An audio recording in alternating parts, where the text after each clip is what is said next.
Hello दोस्तों, स्वागत है आप सभी का हमारे यूट्यूब चैनल एज स्टडीज़ में। मैं तिशजन आज आपको पढ़ाने वाला हूँ हिस्ट्री का। जैसा कि आप जान ही रहे हैं कि अब हम लोगों ने हिस्ट्री भी चालू कर दी है और आप तो हिस्ट्री की बात कर रहे हैं भाई, आप तो मुझे सपोर्ट बस करो, मैं तो आपके सारे चैप्टर सारे सब्जेक्ट्स कवर करा दूंगा। ठीक है, तो हिस्ट्री का आप जानते हैं कि मैं चैप्टर 1 पढ़ा रहा हूँ और ये हमारी वीडियो का पार्ट 2 है, नो 3 है।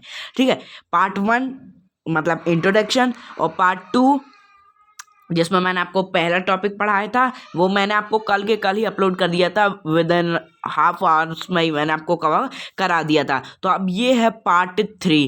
ठीक है, तो इस चैप्टर में हम पढ़ेंगे the outbreak of the revolution. The outbreak of the revolution means कैसे आउटब्रेक हुआ रिवॉल्यूशन का, इस चैप्टर में हम ये देख लेते हैं। तो चलिए चालू करते हैं, कोई भी हमको टाइम वेस्ट नहीं करना है। और मैं आपको फिर से अपना पैटर्न बता देता हूँ, थोड़ा सा टाइम लग जाएगा, 5 सेकंड लगेंगे। ठीक है, तो हम पैटर्न कैसा यूज़ कर रहे हैं, जैसे कि आपको यहाँ टॉपिक दिए होते हैं, पहला टॉपिक था, उसके बाद ये वाला दूसरा टॉपिक है। तो हम टॉपिक वाइज टॉपिक कवर करेंगे, इससे कि आपको अच्छे से टॉपिक वाइज टॉपिक की वीडियो मिलती रहेगी। तो ये पहला टॉपिक है और वीडियोस में भी आप देखेंगे ना तो आपको टॉपिक लिखे मिलेंगे, टॉपिक 1। तो ऐसे आप सर्च कर लीजिएगा और चैनल में जाके देख लीजिएगा। तो ये टॉपिक 2 है, ऐसे हम टॉपिक 3 टॉपिक 4 ऐसे कवर करते जाएंगे। तो the outbreak of the revolution हम पढ़ लेते हैं। ठीक है, Louis 16 had to increase taxes for reason. हमने पढ़े थे कि लुईस 16 ने जो है वो टैक्स इंक्रीज कर दिए थे क्योंकि बहुत सारा कर्ज था उसके ऊपर, बहुत सारे देशों के लोन थे उसके ऊपर, उसको मीन्स चुकाने के लिए हमने प्रीवियस सेक्शन में पढ़ा था कि उसने टैक्स को इंक्रीज कर दिया था। अब ये टैक्स मतलब क्यों इनफ नहीं था, old how do you think could have gone about doing this, और क्या हुआ था इसको करने के बाद। ठीक है, और इन फ्रांस ओल्ड रिजाइम क्या है, monarchy did not have the power to means as एक ओल्ड रिजाइम है फ्रेंड्स कि मोनार्की अपने आप से टैक्स नहीं बढ़ा सकती। ठीक है, मोनार्की जो है वो अपने आप से टैक्स नहीं बढ़ा सकती, उसे क्या करना पड़ेगा, ओल्ड रिजाइम है मोनार्की की कि सिर्फ राजा ही अपने मन मर्जी से टैक्स नहीं बढ़ा सकता है, उसको क्या बुलानी पड़ेगी, स्टेट जनरल बुलानी पड़ेगी, एक मीटिंग बुलानी पड़ेगी जिसे हम स्टेट जनरल कहते हैं। अब स्टेट जनरल क्या है, अगर किंग को कोई भी मीटिंग बुलानी है तो उसे ऐसे 3 सेक्शन में हमने 3 स्टेटें पढ़ी थी, फर्स्ट स्टेट, सेकेंड और थर्ड स्टेट हमने पढ़ी थी ना। तो इन 3 स्टेट्स को उसे बुलाना होगा और इन तीनों स्टेट से राह लेकर, तो हर एक स्टेट का एक वोट होता है, एक वोट। तो आपको पता है कि ये जो 2 वोट हैं इन लोगों के हमेशा साथ ही चलते हैं, तो ये लोग ही हमेशा जीतते आ रहे हैं। पर इस बार ऐसा नहीं हुआ, इस बार थर्ड स्टेट वाले कौन हो गए, नॉलेज वाले, ये बेवकूफ़ नहीं है अब। ठीक है, तो हम देखते हैं अब क्या हुआ। तो जैसे मैंने आपको बताया कि स्टेट जनरल को बुलाना पड़ता है हमेशा, अगर कोई भी टैक्स नए टैक्स निकालने हैं, पास करने हैं, तो उनके लिए स्टेट जनरल बनानी पड़ेगी। अब ये स्टेट जनरल कैसी होती है, political body to which the 3 state send for representatives. तो तीनों स्टेट से कुछ रिप्रेजेंटेटिव्स आते हैं। However the monarchy alone could decide when a call meeting of this body. तो मोनार्की बस अकेले नहीं कर सकती, ये सब डिसाइड करेंगे मीटिंग में, तीनों स्टेट की मीटिंग आएगी और डिसाइड करेंगे। और जो आखिरी मीटिंग बुलाई गई थी वो बुलाई गई थी 1614 में, और फिर अब बुलाई गई कब, 1789 में। अभी नहीं बुलाई गई, 2021 में नहीं बुलाई गई, 1789 में बुलाई गई थी। ठीक है, तो पहले कब बुलाई गई थी, 1614 में, ये भी याद रखिएगा आप। वैसे आ सकता है, बाकी ज़्यादा इंपॉर्टेंट भी नहीं है, पर फिर भी याद रखना। ठीक है, शायद आ जाए तो। ठीक है, तो अब हम ये देख लेते हैं। On 5 May 1789 Louis 16 call together assembly of the state general to pass proposal of for new taxes. तो ऑन 5 मई 1789, ये थोड़ा ज़्यादा इंपॉर्टेंट है कि कब बुलाई गई थी, तो 5 मई को बुलाई गई थी 1789 में। ठीक है, लुईस 16 ने बुलाया था तीनों स्टेट के लोगों को टैक्सेस पास करने के लिए। तो resplendent hall in Versailles was prepare. तो जो मीन्स इसको बुलाने के लिए जो वर्साइल था, पैलेस ऑफ वर्साइल आपने पढ़ा था, तो उसको बुलाया गया, उसको तैयार किया गया। और जो फर्स्ट और सेकेंड स्टेट के 300 मेंबर आने थे, जो पहली स्टेट से 300 और दूसरी स्टेट से 300 मेंबर आने थे। ठीक है, और who were seated in row facing on two sides. तो जैसे कि ये एक हॉल है, तो एक साइड फर्स्ट स्टेट के, एक साइड सेकंड स्टेट के लोग बढ़िया चेयर में अपना बैठे रहेंगे, और जो थर्ड स्टेट है उनको क्या है, पीछे खड़ा होना पड़ेगा। ठीक है, तो ऐसा कुछ रूल वहाँ पास बनाया गया था। और बाकी 600 मेंबर आएंगे किसके, थर्ड स्टेट वालों के, जिनको हाँ पीछे साइड खड़े रहना पड़ेगा। ठीक है, और the third state was represented by it more prosperous and educated member. अब थर्ड स्टेट के लोग भी बहुत ज़्यादा एजुकेटेड और बहुत ज़्यादा मीन्स अब वो लोग भी सुनने वाले में से नहीं रह गए, अब वो लोग भी बातें करने लगे और सब कुछ जानने लगे, वो लोग भी अब एजुकेटेड हो गए हैं। ठीक है, तो ऐसा ऐसा लिखा हुआ है यहाँ पे। तो थर्ड स्टेट मैंने आपको बताया कि वो भी एजुकेटेड हो गए। और peasant artisans and women were denied entry to the assembly. और पीजेंट जो गरीब लोग हैं, और आर्टिसंस एंड वुमेन्स लोग, पीजेंट गरीब लोग, किसान विसान गरीब गरीब लोग वहाँ पास हॉल में एंटर नहीं हो सकते। तो जो लोग नहीं आ सकते, जिन्हें परमिशन नहीं आने की, उनकी बातें सुनी गई 40,000 लेटरों के थ्रू। 40,000 लेटर आए जिनमें से उनने अपनी बातें लिखी, और उनको भी वहाँ पास पढ़ा गया। ठीक है, 40,000 लेटरों के थ्रू आए थे उनकी। और जो voting in the state general in the past had been conducted according to the principle that each state had one vote.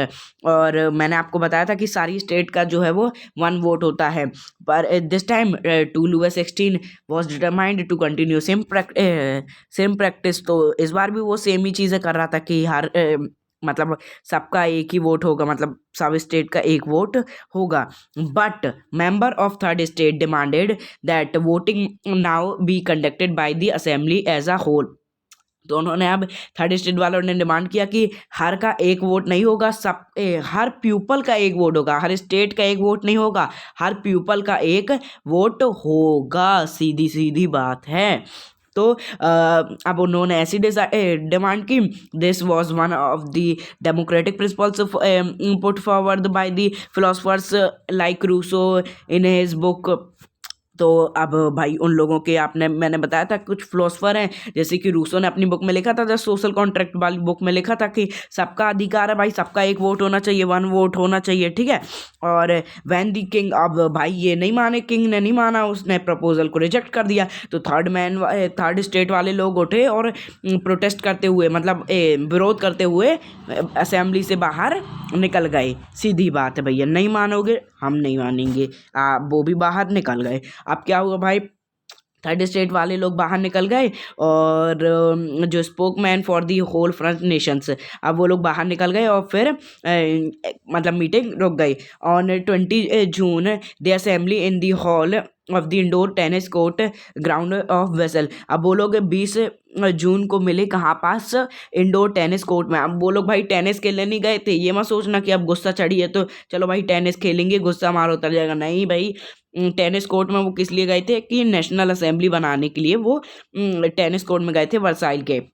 और उन्होंने डिक्लेयर कर दिया कि वो अब नेशनल असेंबली बनाएंगे, और not disperse till they had draft constitution. अब उनने कॉन्स्टिट्यूशन को हटा दिया और नेशनल असेंबली बना ली। और अब क्या हुआ कि उन्होंने सोचा कि फ्रांस में जो पावर में लिमिट लगाई जाएगी, मोनार्की की जो पावर है, राजा की पावर है, उसमें लिमिट लगाई जाएगी।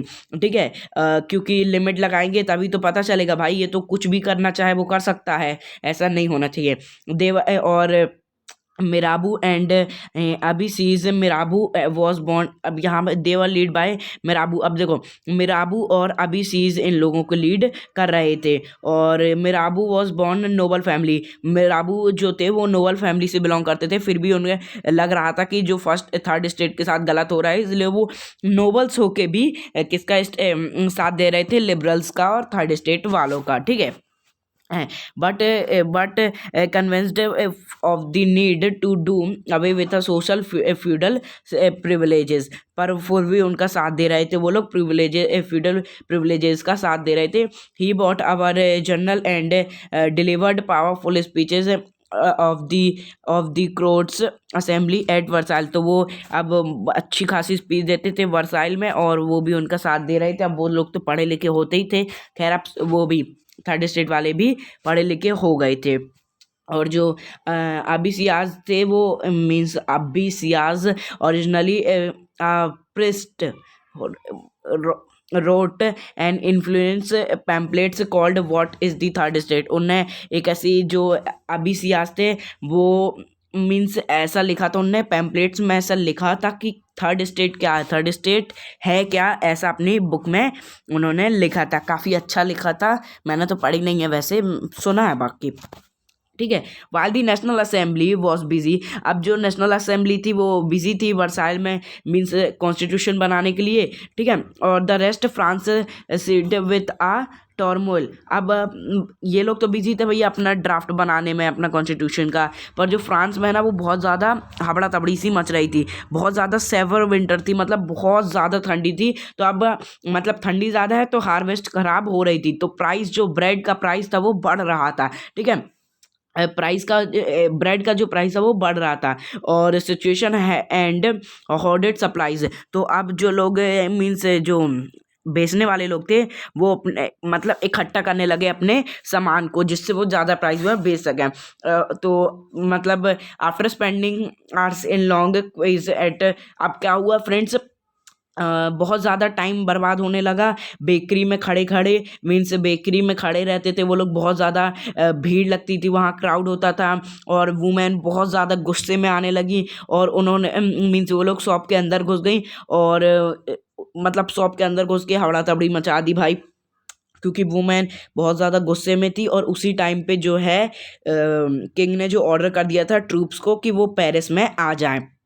ठीक है। On 14 July the against a crowd stormed and destroy the Bastille, अब उन्होंने मीन्स अब उन लोगों को लगा कि ये जो किंग ने भेजा है पेरिस लोग पेरिस में आने के लिए ट्रूप्स को, तो ये हमारे फसल बर्बाद और घर वर बर्बाद करने आए हैं, तो उन्होंने वेस्टल को ही तोड़ डाला। ठीक है। अब in the countryside rumours spread from villages to village that lord of the manor have had head band who were on their ways to destroy the, मैंने आपको बताया ना कि ऐसी रूमर फैल गई थी कि जो राजा है उसने कमांड दे दिया है कि सारी फसलें ख़राब कर दी जाएं, किसानों की सारी फसलें ख़राब कर दी जाएं। अब किसान को बहुत ज़्यादा गुस्सा आया और frenzy of fierce peasant and several, सारे लोग अपने मीन्स जो भी उनको मिला भाला भूली जितने उनके पास हथियार थे सारी लेकर और उनको अटैक्ड चिटेक्स कुछ ऐसा प्रोनाउंस करते हैं ये मीन्स फ्रांस वर्ड है, मुझे अच्छे से पता नहीं है, ऐसे ही कुछ कहते हैं। तो ये लोग अटैक करने चले गए चेटिक्स में। दे लूटेड, बहुत ज़्यादा उन्होंने अनाज मीन्स लूट लिया। अब वो बड़े बड़े घरों में अटैक करने लगे, चेटिक्स नाम होता उनका, तो अनाज उन्होंने लूट लिया और क्या कहते हैं उन्होंने पूरे डॉक्यूमेंट्स जला दिए जिसमें मोनरल ड्यूज लिखे थे, मीन्स जैसे कि कोई लोन वोन लेता है या फिर लोन लेता तो उनके जो कागजात रहते हैं ना किसानों के ऊपर जितना लोन था वो सब जला दिए। और जो लार्ज नंबर ऑफ नोबल्स थे fled from their homes, many of them migrating to neighbouring countries, और बहुत सारे जो लार्ज नंबर ऑफ नोबल्स थे, बहुत सारे नोबल्स थे वो सब अपने मीन्स जो बहुत सारे नोबल अपने घरों से छुप गए और मतलब घरों से भाग गए, अपनी नाइबरिंग कंट्रीज़ में भाग गए जान बचा के, और कुछ तो मारे भी गए। ठीक है। Faced with this power of his revolting subject Louis 16 finally accorded recognition of National Assembly and accepted the principle that his power would form now on be checked by a constitutions। अब ये सब हबड़ा तबड़ी much रही थी तो Louis 16 ने means अपना पद छोड़ दिया। ठीक है। और नेशनल असेंबली को ही एक्सेप्ट कर लिया कि वही प्रिंसिपल है और वही हमारी पावर पे रोक टोक करेगी, मीन्स हमारी पावर में अब चेकिंग की जाएगी उनके द्वारा। ठीक है। On night of 4 August 1789 the assembly passed a decree abolishing the feudal system of obligations and taxes. तो अब असेंबली पास हुई डिक्री, फ्यूडल सिस्टम की असेंबली पास हुई और कैसे टैक्स लगाए जाएंगे ये सारी चीज़ें भी पता चली। और जो क्लर्जी के मेंबर्स थे वो फोर्स किए गए कि अब वो भी अपने जो प्रिविलेजेस हैं मींस क्लर्जी जो लोग हैं वो अपने फोर्स किए गए कि वो भी अपने घर और जो ये सारी चीज़ें मीन्स उनके पास थी वो सारी चीज़ें को छोड़ दें। ठीक है। और टिट्स वर एबॉलिश्ड, और जो टैक्स लगता था टिट्स नाम का, अगर आपको पता है तो कमेंट्स बॉक्स में लिखिएगा, मैंने आपको बताया था याद हो आपको तो। ठीक है। जो टिथ नाम का टैक्स लगता था वो भी अब हटा दिया गया। और as a result the government acquire asset, और अब उनके पास जब ये घर हड़प लिए इनके क्लर्जी और नोबेलिटीज़ के, और जो टैक्स वैक्स हटा दिए गए, तो अब उनके पास 2 बिलियन लिबर्स का जो है वो संपत्ति एसेट आ गई थी। ठीक है, अब फ्रांस कैसे कॉन्स्टिट्यूशनल मोनार्की बनी ये भी हम जान लेते हैं भैया। ठीक है, जल्दी जल्दी अपन को सब कुछ तो जानना है ही है, तो चलिए हम ये भी देख लेते हैं। The national assembly completed the draft of the constitution in 1791। तो ये जो नेशनल असेंबली बनी थी इसको इनने ड्राफ्ट कर दिया था, मतलब कि 1791 में अब सब कुछ छोड़ दिया था। Its main object was to limit, और इनका मेन ऑब्जेक्ट क्या था कि मोनार्की की पावर में लिमिट लगाना। मोनार्की जो चाहे वो नहीं कर सके, इसलिए उनकी लिमिट पावर में लिमिट लगाना। और दिस पावर इंस्टेड ऑफ बिगिन concentrated to the hands of one person, और इनकी पावर जो है वो एक पर्सन के हाथ में आ जाए। ठीक है, were now separated and assigned to different institutions, the legislature, executive, judiciary. पर अब वो 3 लोगों के हाथों में थी, लेजिस्लेचर के, एग्जीक्यूटिव्स के और जुडिशरी के हाथ में आ गई थी राजा की पावर। तो the made France constitutional monarchy. अब कॉन्स्टिट्यूशनल मोनार्की क्या है उसे समझने के लिए हमें एक चार्ट दिया गया है। तो यहाँ पास एक चार्ट दिया गया है, जुडिशरी, एग्जीक्यूटिव, लेजिस्लेचर, यहाँ पे एक चार्ट दिया गया है, तो ये भी हम देख लेते हैं। तो एक चार्ट क्या है, ये जुडिशरी है, ये जज हैं, ये जो मेन है। और एक मिनट अच्छे से समझते, थोड़ा सा टफ है। देखिए, जो वोट करेंगे पहले तो passive citizen, active citizen vote करेंगे, पैसिव सिटीजन वोट नहीं कर सकते। एक्टिव सिटीजन वोट करेंगे और पैसिव सिटीजन वोट नहीं कर सकते, ये आप याद रखिएगा। एक्टिव सिटीजन ही वोट कर सकते हैं। अब एक्टिव पैसिव क्या होता है मैं ये आपको अभी बताऊंगा। तो पहले ये जान लीजिए, एक्टिव सिटीजन वोट करके किसको चुनेंगे, इलेक्टर्स को। इलेक्टरल 50,000 मैन है जो कि इलेक्टर्स को चुनेंगे, कौन, एक्टिव सिटीजन। अब ये 50,000 लोग किसको चुनेंगे, नेशनल असेंबली, जिसमें कितने लोग होंगे, 745 मेंबर्स होंगे।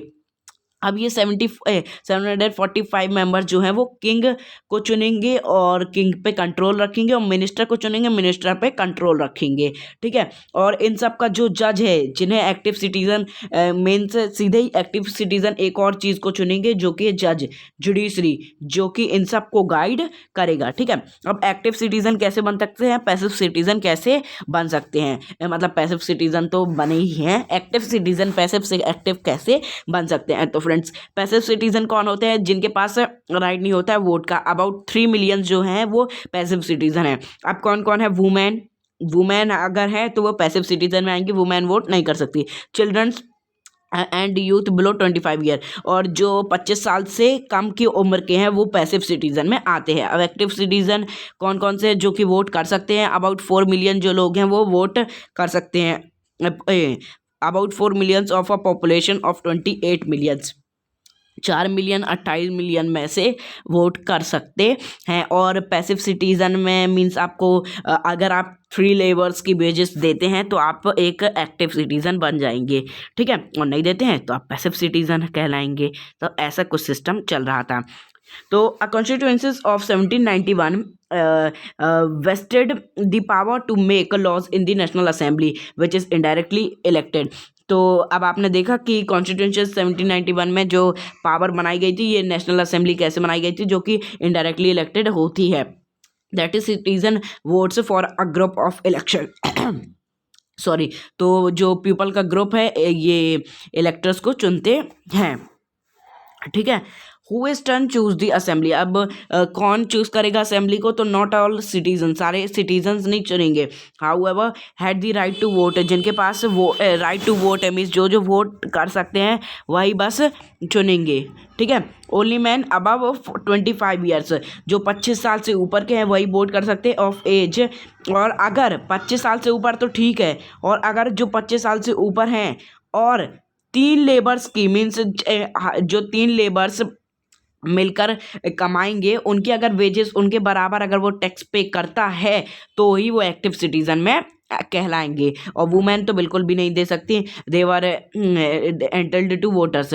और अगर वो मतलब आपको बताया जो 25 साल से ऊपर है और वेजेस देते हैं 3 लेबर के बराबर, तो वही एक्टिव कहलाएंगे। और वुमेन वोट नहीं कर सकती, वो पैसिव सिटीजन में आती है। और इलेक्टर्स को क्वालिफाई करने में then a member of assembly, तो जो electoral to electoral as a electoral and then assembly, और आप जाइए अगर क्वालिफाई हैं आप इलेक्टर्स में तो आप असेंबली को चुन सकते हैं। Man had to belong the highest bracket of tax payer, और बहुत से मीन्स मैन है जो कि हायर ब्रैकेट में टैक्स पे कर सकते हैं, वो मीन्स चुनाव लड़ भी सकते हैं। ठीक है, तो यहाँ पास ऐसा दिया गया है। अब हम यहाँ देख लेते हैं। और constitutions begin with are declarations of right of man and citizen. तो ये जो कॉन्स्टिट्यूशन है ये डिक्लेयर करता है कि मैन के राइट्स और सिटीजन जो सिटीजन के राइट्स है वो मिलने चाहिए। अब कौन कौन से राइट्स हैं? राइट टू लाइफ मीन्स हमें जीने का अधिकार है, बोलने का अधिकार है, अपना ओपिनियन रखने का अधिकार है। इक्वालिटी बिफोर लॉ, हमें लॉ में इक्वालिटी मिलनी चाहिए, कानून में हमें इक्वालिटी मिलनी चाहिए। और ये जो है ये हमारे जन्म से ही हमारे पास ये अधिकार आ जाते हैं, और इन्हें हमें कभी कोई अलग नहीं कर सकता है। ये मतलब हमारे पास हमेशा के लिए होते हैं, जन्म से ही आ जाते हैं और कोई भी हमें इनसे छीन नहीं सकता है। इट वॉज दी, और ये ड्यूटी है मीन सिटीजन्स की ड्यूटी है कि ये सारे राइट्स सबको मिले, कोई भी इससे चूके ना। मतलब कोई ऐसा नहीं होना चाहिए कि गरीब लोगों को ये राइट्स मिले ना मिले और अमीर लोगों को ही मिले, ऐसा नहीं होना चाहिए। सबको बराबर राइट्स मिलने चाहिए। तो फ्रेंड्स हमारा जो पहला पार्ट है, दूसरा पार्ट है वो हो गया है, और ये तीसरा part friends abolish monarchy and becomes a republic है, ये हम पढ़ेंगे किसी और वीडियो में। अगर आपको ये वीडियो अच्छी लगी हो तो इसे लाइक करें, और अभी तक अगर आपने हमारे चैनल को सब्सक्राइब नहीं किया है तो ज़रूर कर दीजिए। शेयर करिए अपने फ्रेंड्स के साथ, कमेंट्स लिखिए आपको वीडियो कैसी लग रही है। मिलते हैं किसी और वीडियो में, तब तक के लिए गुड बाय।